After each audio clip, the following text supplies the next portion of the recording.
मुफ्ती हो चाहे उसकी बेटी इल्तिजा मुफ्ती हो, इनका मानसिक संतुलन जो है वो खराब हो गया है। और सरकार को चाहिए ऐसे लोग जो बार बार कंट्रोवर्शियल स्टेटमेंट देते हैं, जो किसी एक कम्युनिटी को टारगेट करने का काम करते हैं और जिनका दिमागी संतुलन खराब है, उनको आगरा में ले जाकर जो है उनका ट्रीटमेंट कराने का काम जो है वो सरकार ने करना चाहिए। और इल्तिजा मुफ्ती को भी इस समय ट्रीटमेंट की जरूरत है।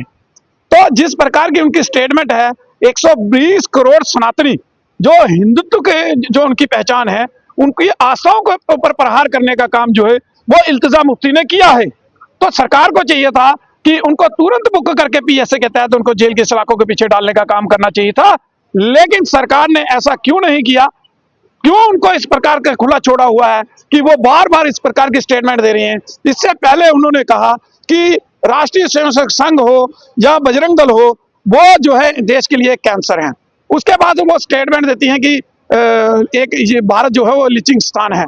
उसके बाद वो स्टेटमेंट जो है परसों देती हैं कि हिंदुत्व को हम नहीं चलने देंगे। मैं पूछना चाहता हूं कि कौन सी जगह हिंदुत्व को नहीं चलने देंगे? कश्मीर से लेकर कन्याकुमारी तक भारत एक है। हम भारत को भारत माता कहते हैं और उसकी पूजा करते हैं। तो जिसको भारत के अंदर रहना पड़ेगा तो भारत माता की जय तो बोलना पड़ेगा। तो इसमें कौन सा है? आजादी से पहले भारत माता की जय भी बोला जाता था, वंदे मातरम बड़े मजे से गाया जाता था। अभी वंदे मातरम की वर्षगांठ मनाई गई, 150 वर्षगांठ मनाई गई और पूरे देश के अंदर जो है बड़े बड़े कार्यक्रम हुए, लेकिन कश्मीर के अंदर इन नेताओं को चुभा।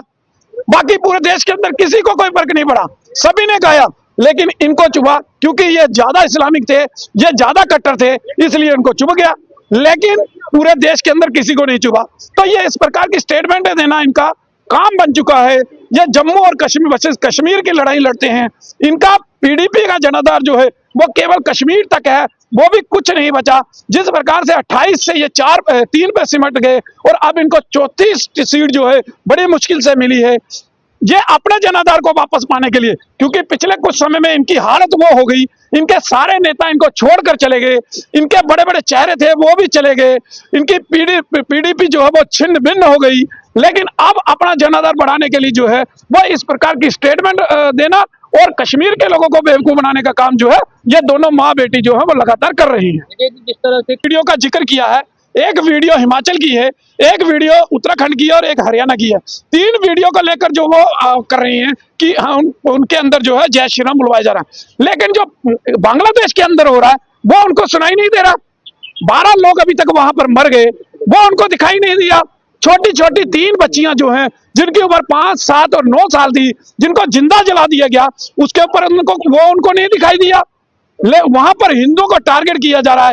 एक व्यापारी को जो है घर के अंदर घुसने से पहले ही खींच कर बाहर उसके ऊपर पेट्रोल डालकर उसको जलाने का काम किया गया, जिसकी कल मृत्यु हो गई। उसके ऊपर उनकी कोई आवाज नहीं, लेकिन गाजा और फिलिस्तीन के ऊपर बोल रहे हैं, क्योंकि गाजा के अंदर आतंकवादी संगठन हमास रहता है और इजराइल उनको ठोक रहा है, तो इनको दर्द हो रहा है।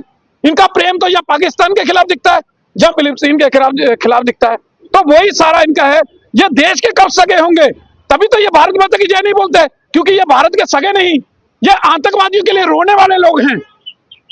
इसकी माँ जो है आतंकवादियों के वहां पर घरों में जाकर जो है वो मातम मनाती थी, उनके घरों में जाती थी, तो ये पाकिस्तान का जिक्र करती थी। पाकिस्तान के साथ इनको प्रेम है, तो इनको भारत से कब प्रेम होगा? इसीलिए ये जो है वंदे मातरम का विरोध करते हैं, ये भारत माता की जय नहीं बोलते। यही कारण है कि ये देशभक्त नहीं है।